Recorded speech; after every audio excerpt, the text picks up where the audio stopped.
एक लड़का गांव में बहुत गरीब था। वो लड़का एक ईमानदार आदमी के पास चला गया। ईमानदार आदमी ने देखा कि ये बेरोजगार है, इसके पास पूंजी नहीं है, क्यों न मैं इस लड़के के जीवन को बना दूं। ये बिल्कुल निर्धन है, खाने के लिए मरता है, पहनने के लिए मरता है, किसी भी प्रकार से ये लड़का जीवन जीता है। वो ईमानदार आदमी देखिए, जो गांव का भला आदमी था, वो रुपया दिया 10 रुपया, कहा बेटा इनसे तुम कमाई करो। वो कमाई करते करते 100 रुपया कमाया और उनका 10 रुपया लौटा दिया। वो 100 रुपया से 1000 रुपया कमाया, फिर 1000 से 1 लाख कमाया, 1 लाख से कमाते कमाते करोड़पति बन गया। करोड़पति से जाकर के वह अरबपति बन जाता है। जब वह अरबपति बन जाता है तो कुछ लोगों को ईर्ष्या हो गई। एक एक आदमी होता है ना कि दूसरे को देख करके केवल जलता है, ऐसा भी आदमी होता है। कोई काम धंधा नहीं करेगा, केवल दूसरे का शिकायत करेगा, निंदा करेगा, दूसरे को देख करके जलेगा, दूसरे के काम को भंगठाएगा, बनल काम को बिगाड़ेगा, दूसरे के बेटा बेटी को कलंक लगाएगा, दूसरे को जमीन खरीदने से मना करेगा, दूसरे को डीहबास उजाड़ेगा, घर तोड़ करके भगाएगा। ऐसा ऐसा भी आदमी होता है समाज में जो केवल काम को ही बिगाड़ते हैं। विचार कीजिएगा, आप किसी का कुछ नहीं बिगाड़ सकते, क्योंकि सब पर परमात्मा है, सब पर भगवान की दया है, सब पर गुरु की दया है। ये सूरज को देखिए, सूरज सबको प्रकाश देता है कि नहीं? चंद्रमा सबको प्रकाश देता है ना? ये वृक्ष सबको फल देता है। उसी प्रकार ये परमात्मा सब पर आशीर्वाद देता है। आप किसी का कुछ नहीं बिगाड़ पाइएगा, लेकिन आप अपने जीवन को बिगाड़ लीजिएगा, ये आपके हाथ में है।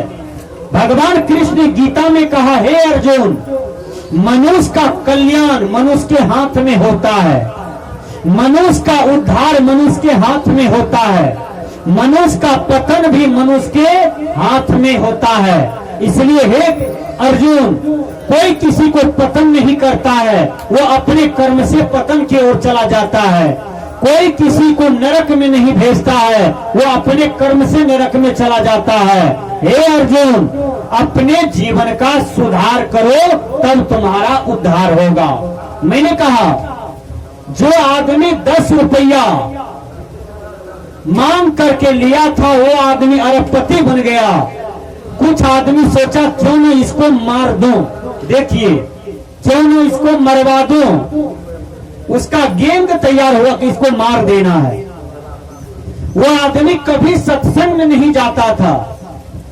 जो मारता उनको, उनका एक टीम तैयार होता है मारने के लिए, कि आज इस रास्ते से आदमी जाएगा ना, इसको मार देना है। ध्यान दीजिए, इनको मार देना है। वो टीम तैयार हो गया मारने के लिए।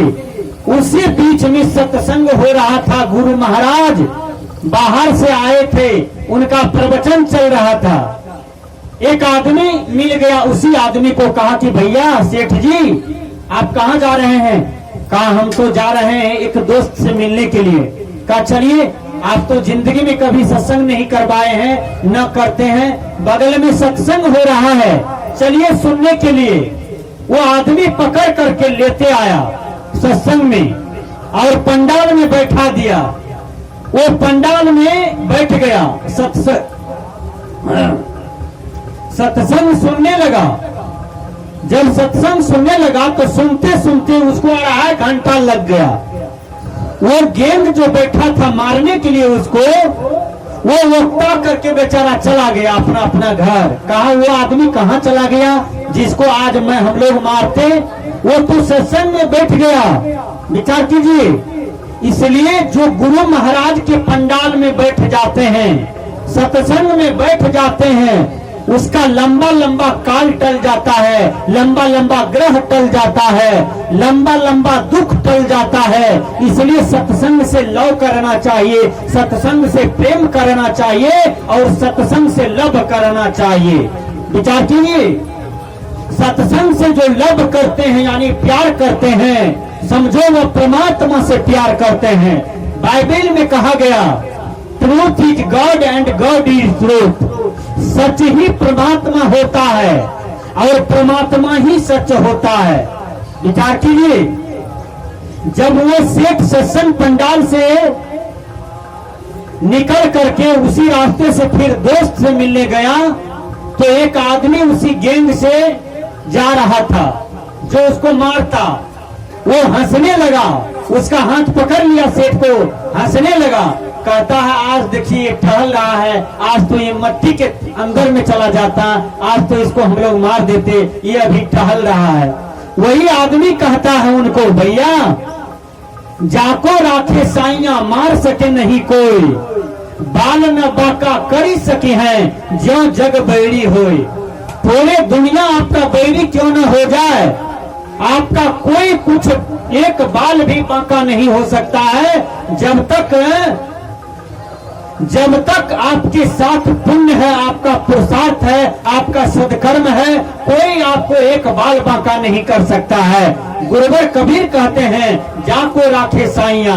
साइया का मतलब आपका पुरुषार्थ, आपका सदकर्म, आपका परोपकार, आपका शुभ चिंतन, इसी को साइया कहा जाता है। मार सके न कोई, उसको कोई नहीं मार सकता। बाल न बाका करी सके हैं जो जग बैरी होए। मैं बता देना चाहता हूँ, प्रहलाद को मारना चाहा ना, भक्त प्रहलाद को मारना चाहा कि नहीं, बोलिए। भक्त प्रहलाद की जो दीदी थी होलिका, वो प्रहलाद को पकड़ करके आग में बैठा दिया, लेकिन दीदी जल गई और प्रहलाद का कुछ बिगाड़ नहीं हो पाया। क्यों? प्रहलाद का भक्ति बढ़िया था, प्रहलाद का कर्म अच्छा था, प्रहलाद के साथ प्रहलाद का कर्म खड़ा हो गया, प्रहलाद के साथ प्रहलाद का भक्ति में शक्ति आ गई, इसलिए प्रहलाद का बाल बांकी नहीं हो पाया।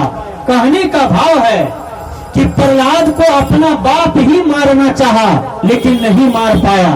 विचार कीजिए, भगवान राम सत्य पर थे लेकिन रावण कुछ नहीं बिगाड़ पाया, रावण का ही विनाश हो गया। रावण भगवान राम को बिगाड़ने चला, भगवान राम की इज्जत पर हाथ देने चला, लेकिन उनका बिगाड़ नहीं हो पाया। बिगाड़ रावण का खुद हो गया, लेकिन राम आज घर घर पूजे जाते हैं, रावण का कहीं पूजा नहीं होता है। विचार कीजिए, स्वामी विवेकानंद को तकलीफ उठानी पड़ी, सदगुरु कबीर को तकलीफ उठाना पड़ा, माँ मीरा को परेशानी उठानी पड़ी, सती अनसुईया को परेशानी झेलना पड़ा। विचार कीजिए, माँ सीता को परेशानी झेलना पड़ी। विचार कीजिए, लेकिन विजय किनका हुआ? जो सत्य पर रहा। हमारे कहने का भाव है कि आप सत्संग से प्रेम करें। ये हार चांद से कितना प्रेम करते हैं, अपने जीवन से कितना प्रेम करते हैं, बहुत प्रेम करते हैं, लेकिन कुछ मिलता है? हाँ मिलता है। अपना जीवन से हर आदमी को प्रेम करना चाहिए, उससे कुछ मिलता है। क्या मिलता है? उनसे एक सीख मिलती है कि हम जीवन जो जी रहे हैं, हमारा जीवन संयम का है। किसी किसी आदमी का जीवन असंयम का होता है, बिना पवित्रता का होता है, जिसको अपवित्र कहा जाता है। एक एक आदमी देखिए गंदा रहते हैं, गंदा पहनते हैं, गंदा बोलते हैं, गंदा चलते हैं, गंदा खाते हैं, गंदा पीते हैं, गंदा सोचते हैं, गंदा बुद्धि विचार रखते हैं। नहीं, गुरुवर कबीर कहते हैं, करो सत्संग भरम गढ़ टूटे।